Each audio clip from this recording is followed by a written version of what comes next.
not come unto the mount that might be touched, but ye have come unto general assembly of Kingdom of Christ Church, which are written in heaven, and to Jesus, the mediator of the new covenant, and to the blood of sprinkling that speaketh better thing than that of Abel.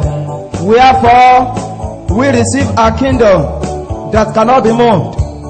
Ẹ̀yin kò wá sí òkè tí a lè fi ọwọ́ kàn, ṣùgbọ́n ẹ̀yin wá sí àjọlá Kingdom of Christ Church tí a kọ́rúkọ wọn ní ọ̀run, àti sọ́dọ̀ Jésù alárinà májẹ̀mú titun, àti sí ibi ẹ̀jẹ̀ ìbú wọn ni tí ó sọ̀rọ̀ tí ó dára ju ti Ébẹ́lì lọ. Nítorí náà àwa ń gba ìjọba tí a kò lè mì.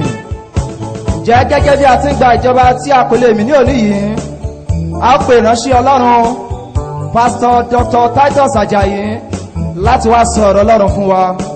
Nísinsìnyí ni a ṣe ìdájọ́ ayé yìí, nísinsìnyí ni a lé aládé ayé yìí jáde.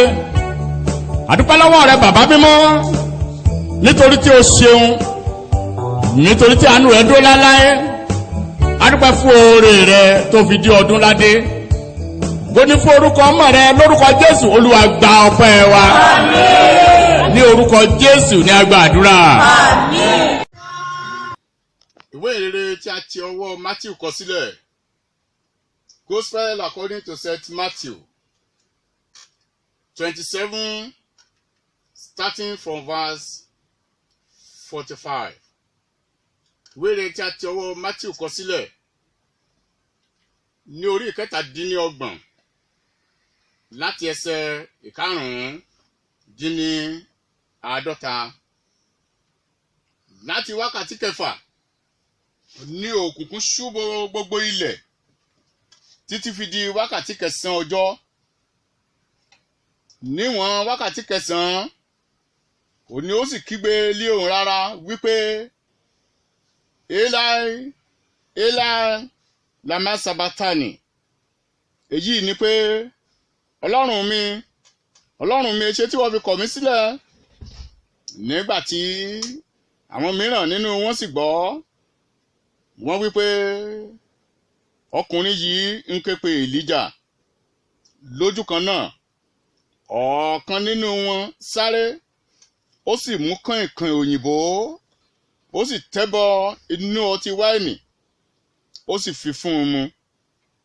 Àwọn ìyókù sì wí pé ẹ fi sílẹ̀, ẹ jẹ́ kí ó máa ké sí Èlíjà kí á wò bóyá Èlíjà yóò gbà á. Jésù sì tún kígbe lé ohùn rárá, ó sì jọ̀wọ́ ẹ̀mí rẹ̀. Sì wò ó, aṣọ ìkélé tẹ́ḿpìlì ya láti òkè dé ilẹ̀. Àwọn ibojì sì ṣí sílẹ̀, òkú àwọn ènìyàn mímọ́ sì jáde lẹ́yìn àjíǹde rẹ̀. Wọ́n sì fi ara hàn nílùú Jerúsálẹ́mù. Ká tó tẹ̀síwájú ní ibí yìí pẹ̀lú 54. Nígbà tí balógun ọ̀rún yẹn ẹni tí wọ́n yàn láti wá ṣọ́ Jésù Olúwa níbi ikú rẹ̀, oníbalógun ọ̀rún yìí nígbà yẹn ó jẹ́ Colonel Titus. Nígbà tí balógun ọ̀rún àti àwọn tí ó pẹ̀lú rẹ̀ tí wọ́n ṣọ́ Jésù, tí wọ́n sì rí èyí, wọ́n wí pé lóòótọ́ ọmọ Ọlọ́run ni èyí. Àdúpẹ́ lọ́wọ́ Ọlọ́run wa, ẹni tó tún fi oore ọ̀fẹ́ fún wa nínú èyí tí a tún lè rí àjíǹde ti ọdún yìí ní ayọ̀, ní àlàáfíà. Àbá àwọn orílẹ̀-èdè kẹ́dùn ní ti àwo tó ti ṣẹlẹ̀ nípa ìṣẹ̀lẹ̀ coronavirus. Bákan náà a tún sọ wípé gbogbo agbára èyí tí ẹ̀mí òkùnkùn yìí tó ń lò, ejò láéláé nì, ejò amúbíyí náà nì, tó ń ṣe gbogbo ayé lọ́ṣẹ́, gbogbo agbára rẹ̀ ní orúkọ Jésù Olúwa yóò pa wọ́n rẹ́. Àmín. Nítorí pé a ti kọ̀wé rẹ̀ wípé nísinsìnyí ni a ṣe ìdájọ́ ayé yìí, nísinsìnyí ni a lé aládé ayé yìí jáde. Gbogbo agbára aládé ayé yìí tó ń ṣe àkóso àjàkálẹ̀ àrùn èyí tí ó sì fẹ́ fi pa aráyé ní ẹnu mọ́ láti sin Ọlọ́run ní orúkọ Jésù lónìí Olúwa kó pa á rẹ́ bẹ́ẹ̀. Àmín.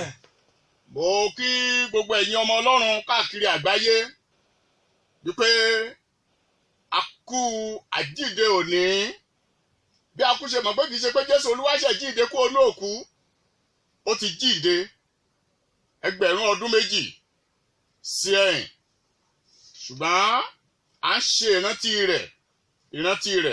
ìrántí rẹ̀ bákan náà mo tún láti dúpẹ́ lọ́wọ́ gbogbo ẹ̀yin olùgbọ́ ọ̀rọ̀ wa ìfẹ́ tẹ́ ẹ ní sí wa mo rí àwọn miss call yín ó tó ṣẹlẹ̀ kì í ṣe pé bóyá mi ò fẹ́ mọ̀ gbé call yín kí ó bá di wípé ẹ̀sùn yóò wá sí ọ̀dọ̀ mi láti fi pẹ́kẹ́ fi ẹ̀sùn kàn mí pé bóyá mi ò fẹ́ mọ̀ píkì call no mo fẹ́ láti mọ̀ píkì call ṣùgbọ́n ilé ni mò ń fi sẹ́ẹ̀tì mi sí ni nítorí pé mi ò fẹ́ kí ó dàbí pé mo máa rí òfin stúdíò tí a wà àti wípé mi ò fẹ́ kí ọkàn mi ó pín méjì tí bá fi sí silent tó bá dún lápò mi ọkàn mi lè lọ síbẹ̀ pé ẹnìkan ti ń kọ́ mi nígbà tí mo sì ń bá ọ̀rọ̀ Ọlọ́run lọ bí etí ò ṣe gbéjì lọ́dọ̀ tèmi náà ọkàn kò gbéjì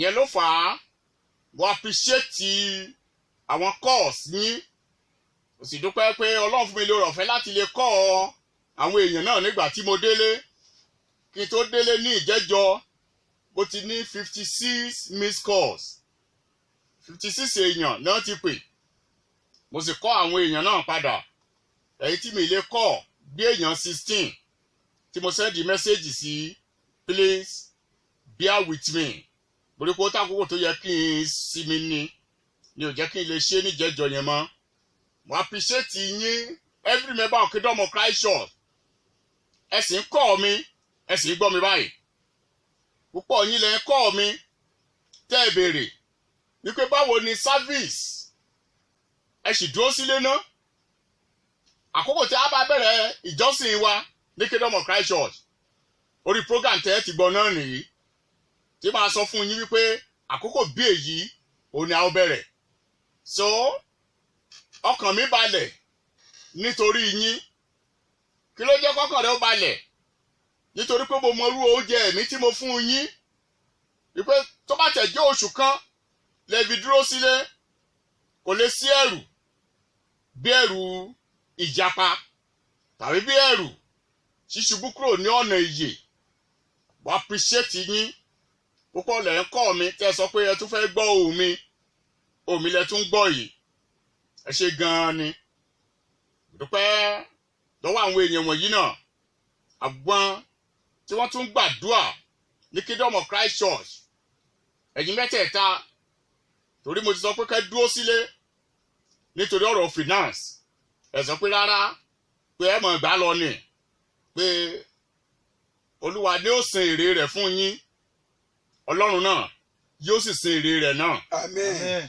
Mo kí yín gan ní orúkọ Olúwa ọpẹ́ mi yòókù ó tún máa dùn nígbà tí àkókò bá tó ẹ jẹ́ kí n sáré tẹ̀síwájú iṣẹ́ ìyanu méje lórí àgbélébù iṣẹ́ ìyanu méje lórí àgbélébù 7 wonders of cross ó gan ní èdè yẹn 7 wonders of cross bí a ṣe rí àkókò gbà fẹ́ bẹ̀rẹ̀ sí ibẹ̀ náà ni mo ti kà nínú ọ̀rọ̀ Ọlọ́run yẹn nínú Matthew ní orí 27 níbẹ̀ náà láti mú láti 45 to 54 níbẹ̀ làwọn iṣẹ́ ìyanu mọ̀ yẹn tàti fẹ́ sáré sọ wọ́n ní kíákíá ẹnìkan yóò sọ fún mi pé ìjẹta nìyẹn ti ṣẹlẹ̀ tí ò bá sí ikú kò sí àjíǹde ẹni tí ó bá jí ó ti sùn nìyẹn tí ò bá sí sísùn kò sí jíjí tí ò sí ikú kò sí àjíǹde ó ṣeéṣe kó jẹ́ pé ọjọ́ mẹ́jọ òní ni ó sọ nípa àjíǹde ṣùgbọ́n lónìí mo fẹ́ sọ àwọn iṣẹ́ ìyanu méje tó rọ̀ mọ́ ikú Jésù Olúwa nínú ìwé mímọ́ tá a sì ti kà ni mo ti mú méjèèje náà wá. Àkọ́kọ́ wọ́n ní nígbà tó kan Jésù Olúwa, ẹ jẹ́ kí n sáré sọ̀rọ̀ àgbélébùú láti inú aginjù ó ní wọ́n ti ń kan àwọn èèyàn mọ́gi láti inú aginjù ni. Bíbélì sọ, Olúwa sọ fún Mósè, ó ní kí Mósè sọ fún àwọn Ísírẹ́lì wípé tẹ́nìkan bá dá ẹ̀ṣẹ̀ kan tó yẹ sí pé ká gbé kọ́ sórí igi, irú òkú ẹni bẹ́ẹ̀ ó ní ò gbọ́dọ̀ sùn lórí igi títí di ojúmọ́, nítorí pé ẹni ìfibú ni olúkúlùkù ẹ̀ tá gbé kọ́ sórí igi. Òní májẹ̀mú tuntun ṣe wá sọ wípé kí sì ti rà á padà kó lọ́wọ́ ègún òfin, ẹni tá fi ṣe ègún fún wa gẹ́gẹ́ bí a ti kọ̀wé rẹ̀ wípé olúkúlùkù ẹni tá gbé kọ́ sórí igi ó ní ẹni ìfibú ni, kí ìbùkún Ábúráhámù kó lè wá sórí àwa kèfèrí. So òfin Ọlọ́run ni wípé ẹni tá gbé kọ́ sórí igi òkú rẹ̀ ò gbọ́dọ̀ sùn lórí igi. Ìyẹn sì kó wàhálà báwọn ọmọ Ísírẹ́lì, ó kó wàhálà báwọn Júù, ó kó wàhálà báwọn Sàhẹ́drìn nítorí ọ̀rọ̀ Jésù Olúwa. Torí àkókò tí Jésù Olúwa tó jọ̀wọ́ ẹ̀mí rẹ̀, ó jẹ́ àkókò tán láti tètè palẹ̀ ikú Jésù Olúwa mọ́. Torí lẹ́yìn agogo 6 ní ọjọ́ Friday yẹn wọn gbọ́dọ̀ ṣe ohunkóhun mọ́. Ẹ jẹ́ kí n tẹ̀síwájú. Oríṣi àgbélébù 6 ló wà.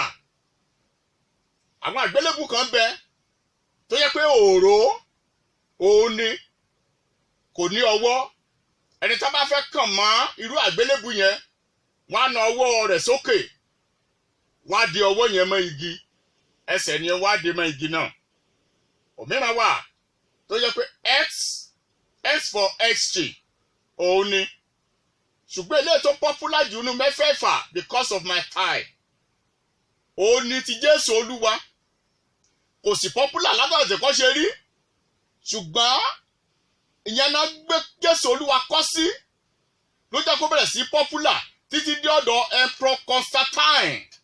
Emperor Constantine ó rí àgbélébù Jésù Olúwa lójú ìran, lójú àlá, nígbà tó sì fẹ́ lọ rèé jagun. Ẹ tẹ́ jẹ́ Bible scholar àti world historian, ẹ máa follow Emperor Constantine. Nígbà tó sì lọ jagun, nígbà tó jí, ó ṣe àgbélébù Jésù Olúwa yẹn. Ẹnìkan sì gbé lára àwọn ọmọ ológun, ó ṣáájú, ó sì ṣẹ́gun yẹn. Ó tẹ́ jẹ́ kí Emperor Constantine kó gbàgbọ́ nìyẹn tó fi da Christian, kèfèrí lòun náà. So àgbélébù Jésù Olúwa la fẹ́ wò. Iṣẹ́ ìyanu 7 tó sì tẹ̀lé, gẹ́gẹ́ bí a ṣe mọ̀ wípé prógámù yìí Wonderful Jesus ni. Àkọ́kọ́, wọ́n ní aṣọ ìkélé tẹ́ḿpìlì 51. Wọ́n ní aṣọ ìkélé tẹ́ḿpìlì ó ya látòkè dé ìsàlẹ̀, láìsí ẹni tó fi bíléèdì tọ́, láìsí ẹni tó fi sísọ́ọ̀sì gé. Kí ni èyí túmọ̀ sí? Ó ní wípé láti ìgbà náà a ti ní oore ọ̀fẹ́, gẹ́gẹ́ bí ìwé Hébérù bó ṣe sọ, a ti ní oore ọ̀fẹ́ láti kọjá lọ sọ́dọ̀ Ọlọ́run. Nígbà àtijọ́ rí, àgbo olórí àlùfáà nìkan ló ń kọjá lọ sọ́dọ̀ Ọlọ́run gẹ́gẹ́ bí ìwòye tiwọn, ìyẹn ibi mímọ́ jùlọ, the Holy of Holies. Nítorí àkókò ẹjọ́ kí n tẹ̀síwájú.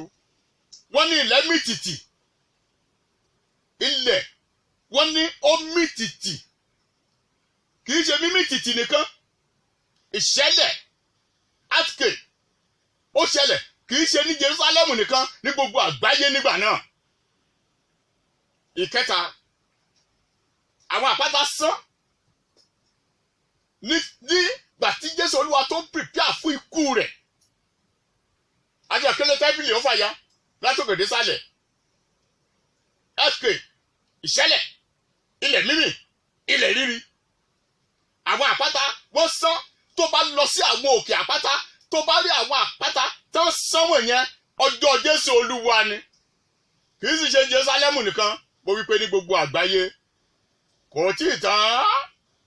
Bíbélì sọ wípé àwọn isà òkú ó ṣí sílẹ̀. Kì í ṣe bòjì bí irú èyí tí a lè fojú rí. ṣùgbọ́n ibi tí àwọn ẹ̀mí tó máa ń kọjá lọ nígbà tí wọ́n bá kú ibẹ̀ ní ìsà òkú yẹn wọ́n ló ṣí sílẹ̀. Bí báwo ni ṣáájú kí Jésù Olúwa kó tó kú gbogbo ẹni tó bá kú láyé pátápátá ìsà òkú ó ní wọ́n kọjá lọ sí.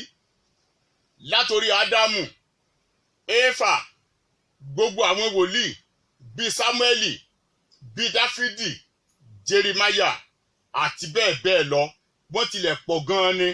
Agbogbo ni wọn ò kọjá lọ sí ìsà òkú. Énọ́kì kò kọjá lọ sí ìsà òkú. Abraham kò kọjá lọ sí ìsà òkú. Mósè kò kọjá lọ sí ìsà òkú. Èlíjà kò kọjá lọ sí ìsà òkú. Àwọn yẹn wọn kọjá lọ sí ìsà òkú. Lẹ́yìn àwọn yẹn gbogbo ènìyàn pátápátá wọn kọjá lọ sí ìsà òkú. Òun ló jẹ́ kó rọrùn fún obìnrin abókùsọ̀rọ̀ yẹn láti lọ rèé pé òkú Sámúẹ́lì fún Sọ́ọ̀. Obìnrin abókùsọ̀rọ̀ ara Édíórì yẹn olójú ó rọrùn fún láti lọ pé òkú Dáníẹ́lì àmì òkú Sámúẹ́lì wá nínú ìsà òkú. Wọ́n wá ní ìsà òkú yẹn ṣí sílẹ̀. Kí ló ṣí sílẹ̀ fún? Wípé gbogbo àwọn èèyàn mímọ́ wọ̀nyẹn tó wà nínú ìsà òkú tó ń jẹ̀rora ìsà òkú ní ìgbà náà.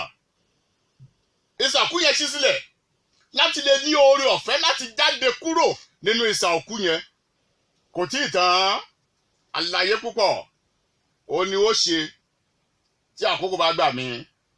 52 ó ní ìyẹn wà àwọn ibojì sì ṣí sílẹ̀ ọ̀pọ̀ òkú àwọn ènìyàn mímọ́ tí ó ti sùn ó sì jíǹde. That's another point.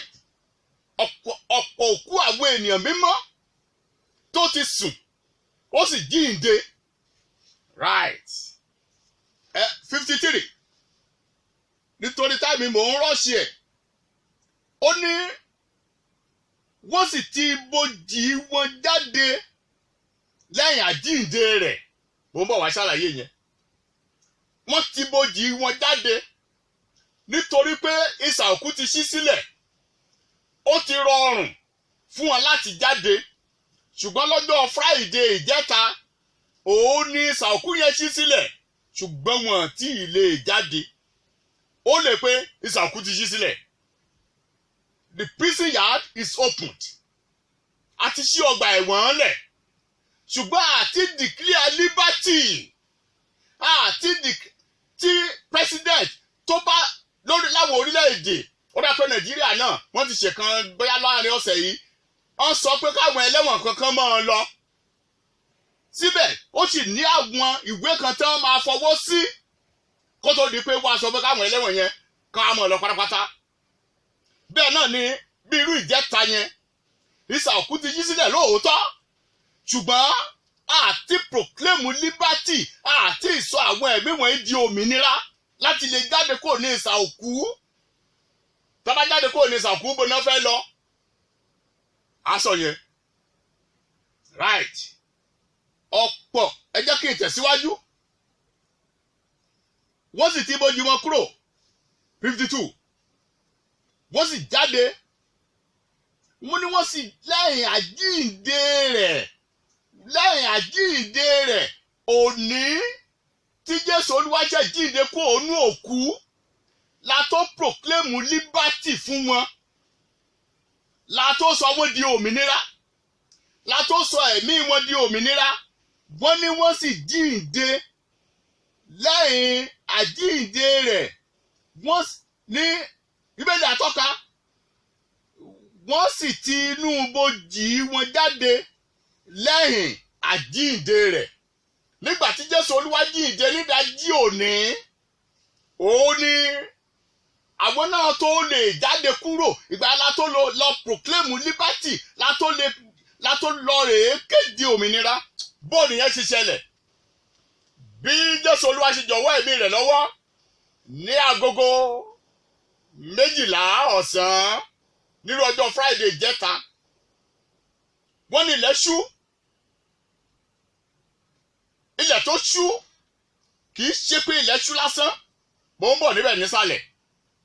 òkùnkùn ṣú kì í ṣe òkùnkùn tó ṣú lásán màá sì sọ ìdí tókùn yẹn fi ṣú tókùn fi ṣú bolẹ̀ I will tell us right láwọn àkókò tí òkùnkùn fi ṣú yẹn tí Jésù Olúwa tó jọ̀wọ́ ẹ̀mí rẹ̀ lọ́wọ́ bí agogo 3 ọ̀sán àárín wákàtí 3 yẹn náà ní gbogbo àwọn iṣẹ́ ìyanu wọ̀nyí bẹ̀rẹ̀ sí ṣẹlẹ̀ tí gèlè tẹ́bìlì tó ya àpáta sán ìṣẹ̀lẹ̀ àwọn òkú ìsànkú jí sílẹ̀ àwọn òkú wọ́n jíǹde ó wá kú ká mú wọn kúrò nísà òkú àárín 3 hours náà ni nígbà tó di agogo 3 ọ̀sán ní wákàtí 9 ọjọ́ Jésù Olúwa jọ̀wọ́ ẹ̀mí rẹ̀ lọ́wọ́ ó tẹríba ó sì kú kì í ṣe kó kú lásán ó kọjá lọ sínú ìsà òkú ó lọ lo ọjọ́ Friday yẹn nínú ìsà òkú Saturday nínú ìsà òkú right ọjọ́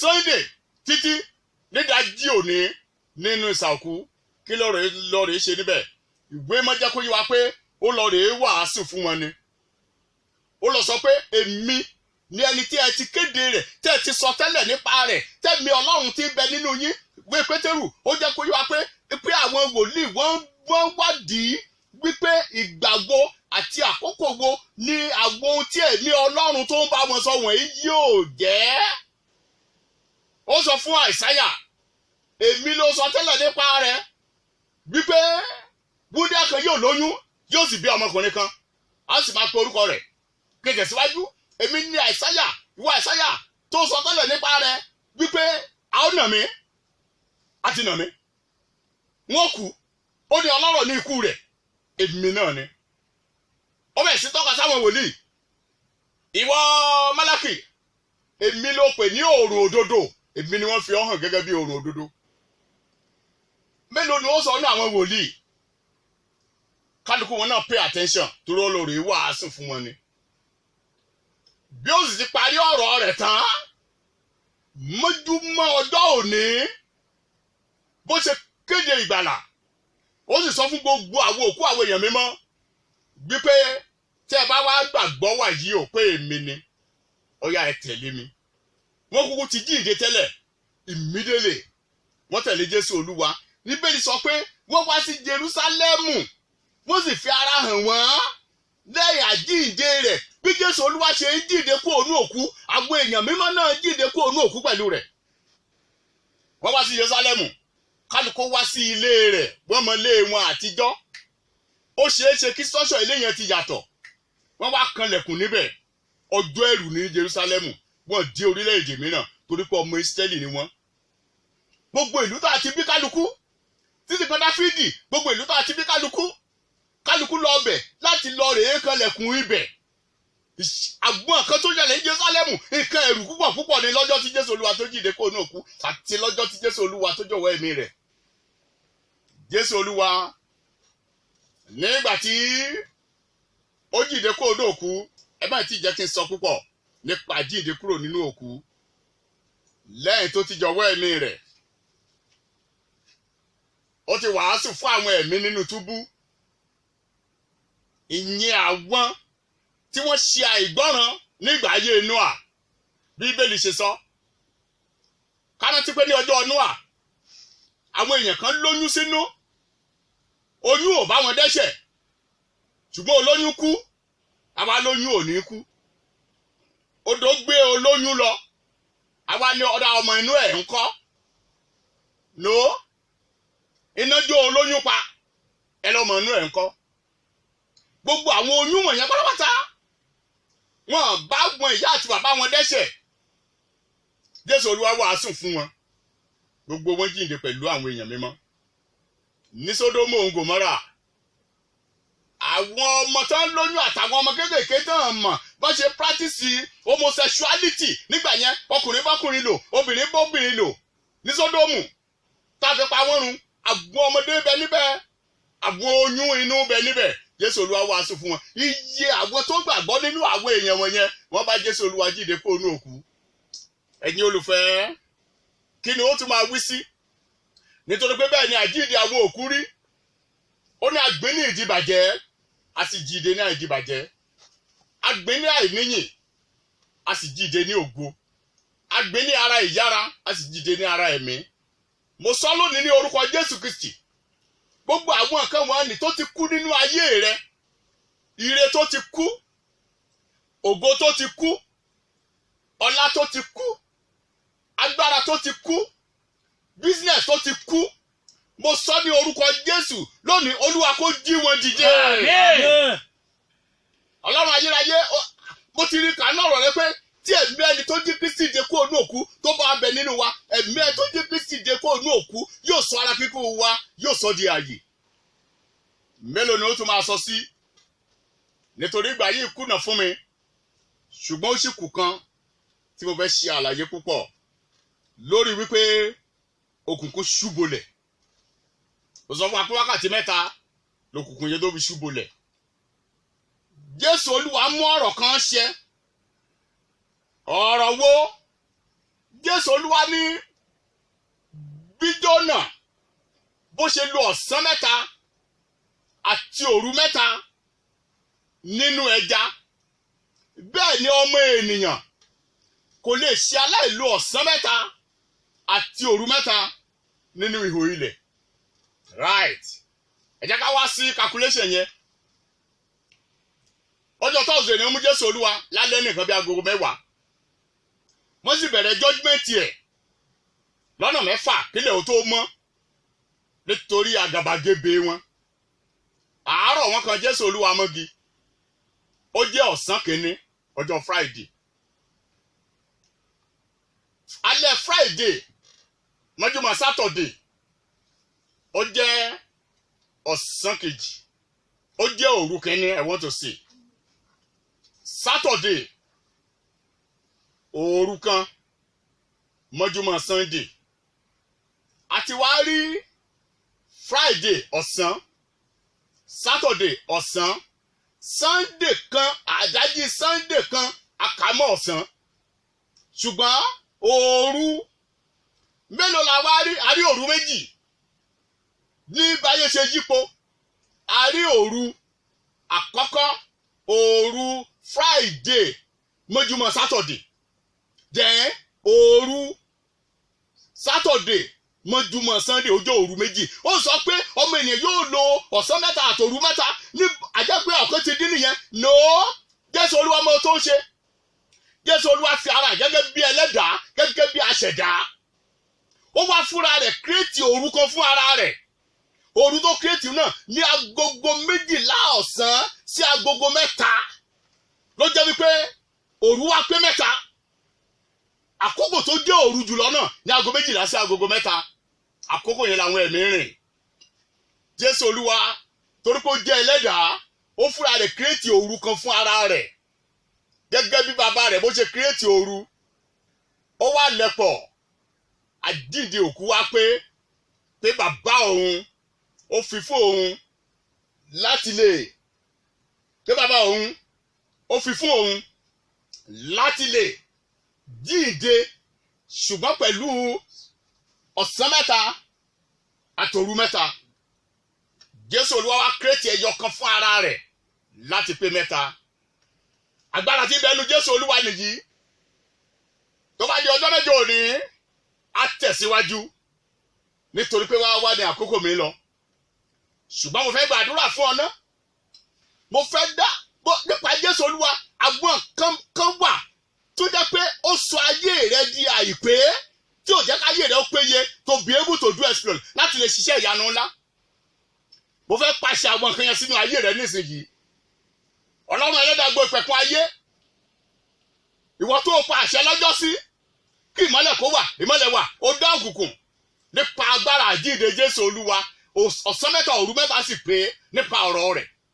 Gbogbo àwọn nǹkan wọ̀nyí táwọn olùgbọ́ ọ̀rọ̀ mi tí wọ́n nílò lónìí, tí ayé wọn yóò fi pé, tí ògo yóò fi ara hàn lórúkọ Jésù, Olúwa kó dá sínú ayé rẹ rẹ.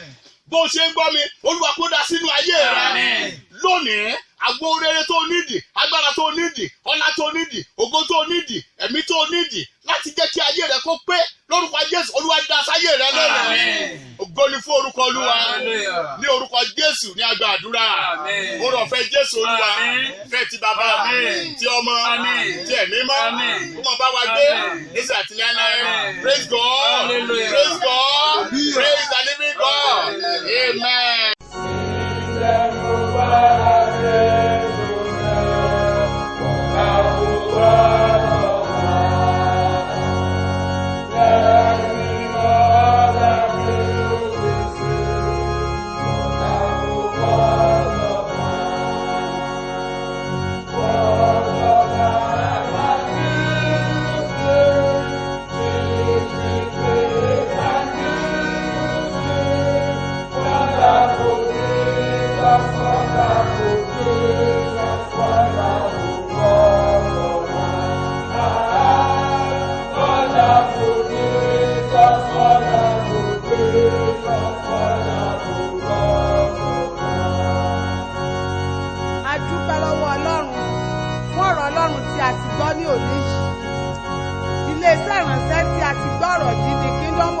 Church ní Fọwọ́rọ̀gùn ní ìlú Ìbàdàn. Tí a bá ti bọ̀ láti ibikíbi kí a sọ̀kalẹ̀ ní Ọlọ́run ṣògo Lagos Expressway, kí a gun ọ̀kadà tó ń lọ sí Olúńlọ́yọ̀ọ́, kí a sọ̀kalẹ̀ ní Jẹ́gẹ̀dẹ̀ Bofas petrol station, kí a béèrè ibi tí a ti gun ọ̀kadà Kingdom of Christ Church. Tí ó bá ṣe wípé ọ̀rẹ́ méjì ni a gbà wọlé ọ̀rẹ́ méjì Expressway, kí a sọ wípé à ń lọ sí oríta mẹ́rin. Tí a bá dé oríta mẹ́rin kí a sọ wípé à ń lọ sí Fọwọ́rọ̀gùn Kingdom of Christ Church, kí a sọ̀kalẹ̀ níbẹ̀. Tí a bá sì tún fẹ́ mọ̀ sí nípa Kingdom of Christ Church, a lè pe ẹ̀rọ ìbánisọ̀rọ̀ yìí 08073200206 lẹ́ẹ̀kan sí 08073200206.